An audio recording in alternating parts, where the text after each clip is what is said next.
का पुतला दहन किया गया है। और जैसा कि आप लोग को जानकारी होगा, 23 अगस्त को हम लोगों ने रांची में युवा आक्रोश रैली किया था और उसको देखते हुए हेमंत सोरेन इतना बौखला गए, इतना उनका मानसिक संतुलन बिगड़ गया कि आनंद फानन में उन्होंने उत्पाद सिपाही का बहाली जारी कर दिया और एक दिन में 6-6 हज़ार उत्पादक सिपाही को फिजिकल टेस्ट में दौड़ाया गया। विगत पिछले 10 दिनों में 8 मौतें हो चुकी है, 8 अभ्यर्थी बच्चों की मौतें हो चुकी है। मुझे लगता है हेमंत सोरेन किस प्रकार से सरकार चला रहे हैं, मुझे तो क्या लगता है कि बहाली नहीं होनी चाहिए? क्या बोलिए? तो बहाली नहीं होनी चाहिए? बहाली बिल्कुल होनी चाहिए। तो कैसे होनी चाहिए? तरीके से होनी चाहिए। आपको सिस्टम बनाना चाहिए। किस तरीके पहले कभी बहाली नहीं हुआ देश में और झारखंड में, पर आप उत्पाद सिपाही का दौर करवा रहे थे या कि मौत, जिंदगी और मौत का दौर करवा रहे थे?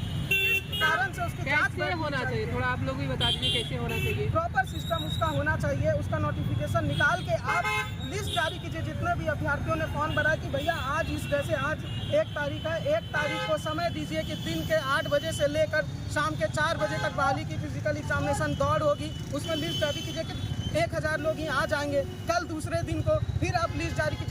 जितने नाम आप चिन्हित करके उसको लिस्ट जारी कीजिए, नाम के साथ, एड्रेस के साथ, उनका अभ्यर्थियों ने जो फॉर्म भरा तो फॉर्म संख्या के साथ कि इतने लोग ही आ सकेंगे, आएंगे उस दिन और उन्हीं को दौड़ाया जाएगा।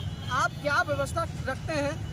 ये मुझे आश्चर्य लग रहा है ये देखकर कि 10 दिनों में 8 मौतें, कितनी बड़ी दुर्घटना है ये। और इस पर हमारे मुख्यमंत्री साहब चुप मौन तरीके से बैठे हुए, एक भी जवाब नहीं आया, कार्रवाई नहीं किया। ठीक है पदाधिकारी कि आप कहीं से ये जेएमएम के किसी नेता से उल्टी खबर आई कि नहीं उसे पदाधिकारियों की गलती, तो क्या पदाधिकारियों की गलती थी तो आपने उस पर संज्ञान लिया, आपने जवाब दिया उस पर? क्या आपने प्रेस कॉन्फ्रेंस भी पूरे जेएमएम के किसी भी मुख्यमंत्री छोड़े किसी भी विधायक, मंत्री, कार्यकर्ता तक ने उस पर जवाब दिया? नहीं। आप 5 साल तक बैठे रहे शांत मौन, सो गए थे और अब अचानक से आप करते हैं और 8 बच्चों की, अभ्यर्थियों की मौत हो जाती है और फिर भी आप शांत हैं। और ये झारखंड प्रदेश की युवा और जनता जिस प्रकार से उन्होंने रुलाया है पिछले 5 सालों में, मुझे लगता है कि चुनाव में और चुनाव के बाद उन्हें रोना पड़ेगा। मैया सम्मान योजना जो आप इसको किस तरह से देखते हैं? देखिए वो अच्छा पहल, अगर आप पैसे दे रहे हैं तो बहुत अच्छा काम कर रहे हैं भैया, अपनी माताओं बहनों को सम्मान दे रहे हैं। लेकिन पिछले 5 आप चुनाव के 2 महीने दे रहे हैं, आचार संहिता लग जाएगा, खत्म हो जाएगा वो। इसकी क्या कर रहे थे अब? 4 महीने, 4 साल, 9 महीने, 8 महीने, 10 महीने होने को आया, कहाँ थे आप? सोए हुए इलेक्शन के। ये तो चुनाव के समय आप 2 महीने का दे रहे हैं। यही चीज़ अगर आप 5 साल देते, सोचिए कितनी माताओं बहनों को, गरीबों का कल्याण होता। उनका काम है ही नहीं कल्याणकारी। 15 किलोमीटर दौड़ने के लिए तैयारी चाहिए होती है ना। युवा दौड़ने के लिए तैयार है, उन्हें ट्रेनिंग के लिए टाइम चाहिए होता है जो आपने नहीं दिया, उसकी वजह से मौत हो रही है। उसका जवाब कौन देगा? जब हेमंत सोरेन जी खुद बीआईटी में इस तरह से पढ़े, बिना एग्ज़ाम दिए, कभी तैयारी नहीं की जॉब के लिए, कभी तड़पना नहीं पड़ा नौकरी के लिए, तो वो दर्द नहीं समझेंगे इस चीज़ का। वो युवाओं का दर्द नहीं समझेंगे। उन्हें बस है अभी कहीं खाना पूर्ति करना है। और खुद कभी पढ़ाई किए होते, तैयारी किए होते एग्ज़ाम की, दौड़ के लिए तैयारी की हो, समझते 2 महीने 3 महीने समय चाहिए होता है। नोटिफिकेशन 2 महीना पहले आता है, उसके बाद सब कुछ होता है तो सब कुछ समझ में आता है। आज तक ऐसा कभी किसी का मृत्यु नहीं हुआ है दौड़ने में इतना ज़्यादा, किसी भी मौसम में हो, कुछ भी हो। और आपने क्या किया? समय ही नहीं दिया तैयारी करने का, दौड़ने का, प्रैक्टिस का समय ही नहीं दिया। तो उसका जवाब तो आपको देना होगा ना। कुछ दिनों के बाद झारखंड पुलिस का भी दौड़ है, सीजीएल का भी एग्जाम है, जेटेट का भी एग्जाम। क्या लगता है ये क्या है? ये सारे एग्जाम कैसे हो रहे तुम देख रहे हैं। सीट भी गया, जेएसएससी तो कैंसिल कराया है आपने, जेपीएससी का मेंस का एग्जाम का हमने डिटेल देख लिया क्या कर रहे हैं आप। जो 1 साल पहले प्रोफेसर रिक्रूट हुए हैं वो हमारा कॉपी चेक कर रहे हैं। क्या करेंगे झारखंड के भविष्य का, ये जानिए आप। जेटेट का एग्जाम, अभी आचार का एग्जाम हुआ, मेरे दोस्त पढ़िया के दोस्त तैयारी कर रहे हैं दिन भर जॉब छोड़कर, वो जा रहे थे, रास्ता में पता चला कि एग्जाम ना कैंसिल हो गया। उसका भरपाई कौन करेगा? मेरे दोस्त दिल्ली से एग्जाम देने आए रांची, और पता चल रहा एग्जाम कैंसिल हो गया, उसका भरपाई कौन करेगा?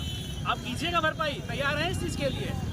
वो दर्द समझते नहीं है। मेन बात पुतला दहन हेमंत सोरेन का किया गया, इसका समर्थन करने के लिए हम आए हैं। हम प्रदेश मंत्री अनिता सोरेन जी और साथ में महिलाएं बहन भी आई हैं।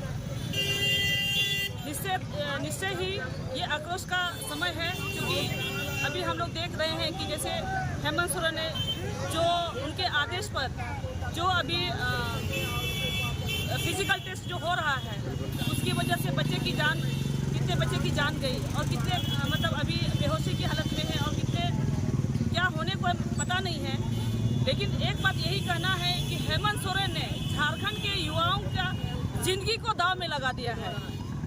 और ये जिंदगी का दाव युवाओं का इसलिए लगाया है क्योंकि उसने शुरुआती में चुनावी घोषणा के समय में उसने घोषणा किया था कि मैं प्रतिवर्ष 5 लाख नौकरी दूंगा।